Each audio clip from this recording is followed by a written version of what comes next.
Okay, Matt. Now I was interested to learn that you shared your info with a group of in-running traders. Now, why would you do that?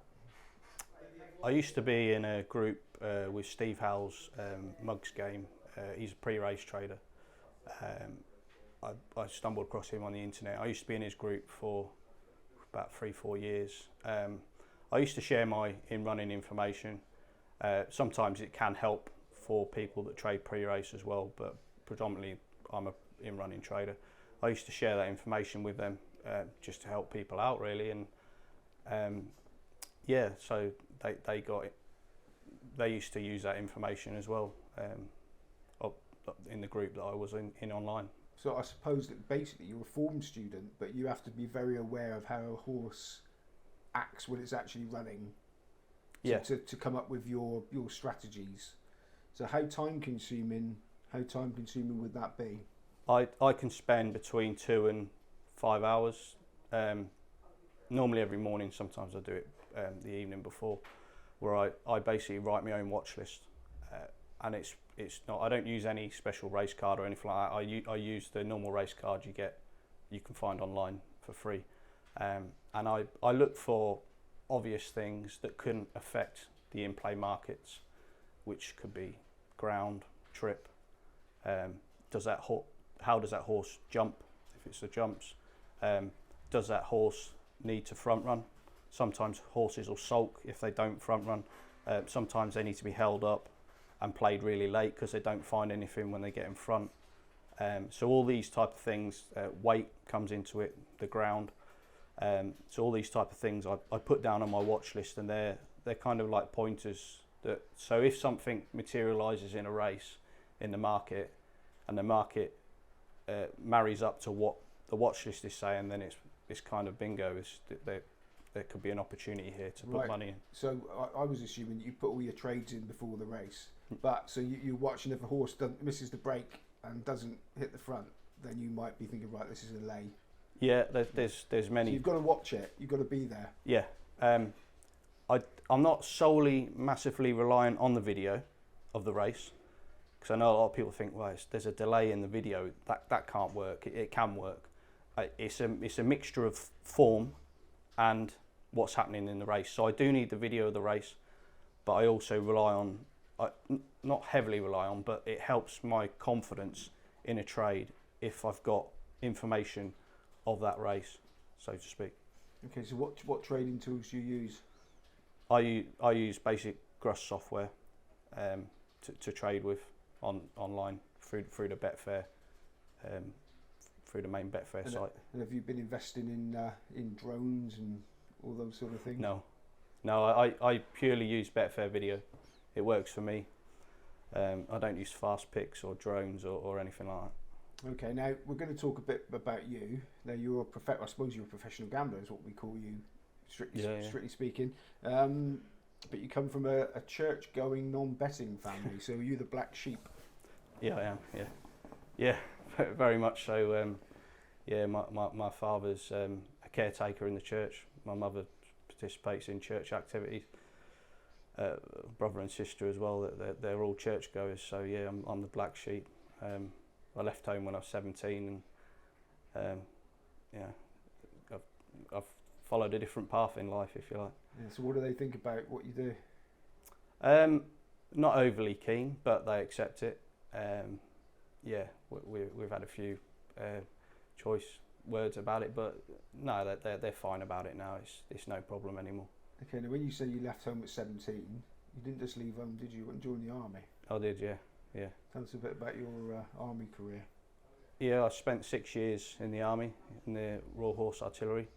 I went to Canada, Cyprus, Egypt, Germany. I was based in the UK. What else did we do? I was in a successful tug-of-war team. We won Army and Combined Service medals. Participated in the fire strikes during Op Fresco. We were on the Green Goddesses. We're based up in Wimslow near Manchester, and done a couple of tours of the Balkans as well. Went to Bosnia and Kosovo. So What made you leave the army?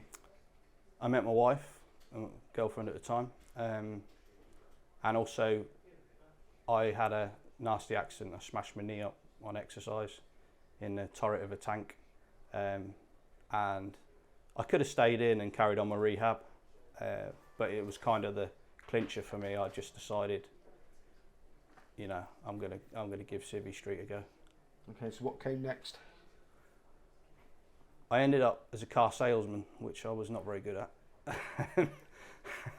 I didn't have a clue what I wanted to do, and I saw this advertisement in the paper saying, you know, become a car salesman. And I remember going along, and he was half interested in me, and I said, look, the army will pay me for 2 weeks work experience, so it's free for you.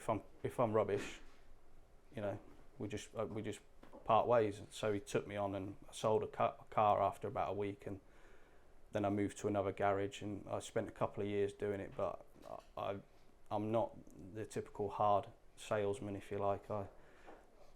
Very, very chilled and relaxed type of guy. So it wasn't for me. I spent a couple of years doing it, but it wasn't for me in the end. So I kind of brought that to an end. Now, I've been lucky enough to interview quite a few professional gamblers, traders, bookmakers. Very few of them progressed to that point by being a prison warden. But you did. Yeah. I missed the army. I missed the camaraderie. So I decided to get into another uniform, I guess. Quite a few prison officers I worked with were ex-military as well, so I kind of fitted in. I felt kind of at home there. So yeah, I enjoyed the early years. I'd done that for about 10 years before moving on to trading. So I kind of missed that camaraderie and between colleagues, and so I kind of got that back when I went working there. Yeah, so during the prison officer time, you were doing your trading. So I assume you were doing shift work and stuff. So you had a chance to work during the week.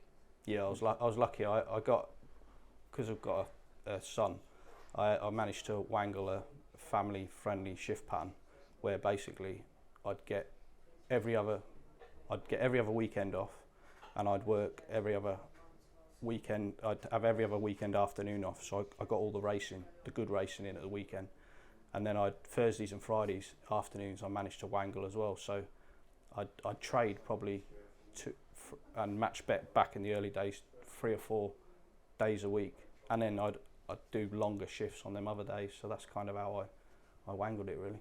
Okay, interesting. Does it make any difference if it's good or bad racing? Yes, it can do. Liquidity is one. It's not just good or bad racing, it's the time of the year as well. So for example, on a Friday afternoon, the middle of summer jumps at 8 o'clock in the evening, you know, most people are down the pub, in the beer garden, or in their garden having a barbecue or whatever. And this idiot sat in his pants, you know, clicking on a mouse, trying to make money on Betfair. But so what you've got to understand is the liquidity is not as good in them, might not be as good in them times. Not to say there isn't an opportunity then, but it's just to be aware that the liquidities might not be as good. And if the class of race as well is a lot lower, sometimes like sellers and claimers, stuff like that, sometimes they're not as good to trade as better races. But on the flip side, if it's a really strong group race, a really competitive, graded novice hurdle, they sometimes, to my style of trading I'm talking about, they sometimes might not be as good as a slightly lower class of race. Okay, and I'm assuming that you probably have to specialise in the ones that got a lot more characteristics and more form to try and anticipate how the race is going to pan out. Yeah, I can trade spontaneously, so I can trade some races where there isn't much form, there isn't much to go off. But if I have got some form, some information, then that can help. So like if a horse is badly handicapped, that can help my thought processes of what I'm going to do. Or if he's well handicapped, or he's coming back to form, or he looked like he was on his previous race, and this is his ideal ground trip, etc., then that can help my thought process of putting money into the market. Okay. Did your earnings from trading sort of start to match your wages before you went full time? Not completely, but I was earning enough to go full time. I'm not a massively materialistic guy, so live quite a simplistic life. So yeah, enough to get by. But obviously that's built up since then over time. But you have got a family and a wife, so your wife must have been, was she sort of very supportive? Very much. Decided to go professional gambling. Yeah, very much so. She's brilliant, to be fair. She never asks me how much I'm earning.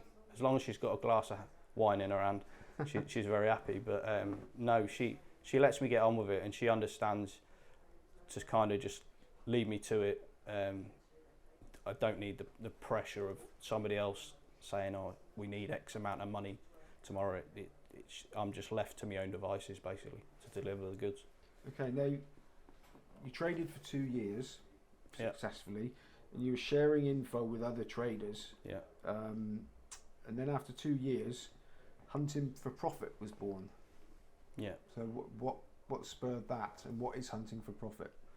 Basically, a few traders that I'd met online through Steve's group that I was in, a few of them said to me, "Why don't you teach in-play trading?" And I laughed at that because in previous employments I'd never taught in my life, not with anything, So I went away and I had a look on the internet what there was about, and there wasn't a lot. There was like services that offered these 5 horses today, back them and lay them off for 30 ticks or something, which is pretty useless information really. So I put my watch list out online to start with to see what the response was, and I got the usual trolls and whatnot in the early days, as you do, and it's just kind of it's grown into something that I didn't expect. I never expected to kind of run it originally. It's weird how it's just sort of evolved. At first I'd done it just purely online, and then I realised after a while that some people got it but some people didn't. So I thought, okay, if I carry this on, I'm going to turn this into a proper course seminar where I'll do it in person or do it through a Zoom, and kind of educate that way. I'm kind of all or nothing guy, so if I'm going to help people, I need to do it professionally in the proper way, or don't do it at all. Okay, now is it to supplement what you already earn to make you maximise your earning potential, or is it more philanthropy? You like to help, you literally want to help people? It's a combination of both, if I'm honest. It is a second income stream, just like when I was a prison officer. My second income stream was match betting, so it's kind of evolved that way. So it's a second income stream for me, without a doubt. But yeah, I do want to help people. I enjoy helping people, and I've helped change a few people's lives who are now profitable and making good money from it. Okay, now you say that you hate talking money and profit, and you need to keep a grip on your ego. Yeah. But I suppose to try and instill the confidence into people that they can make money, you've got to be a little bit like that when you're doing your things. The trouble with the focus on money, I find from helping mentor people, yes, showing people a profit and loss can motivate some people, it can inspire some people, but actually looking at it in a broader spectrum, it can hinder you. So if you're just totally focused on the result and not looking at how you actually get to making that profit, then you're totally missing the point.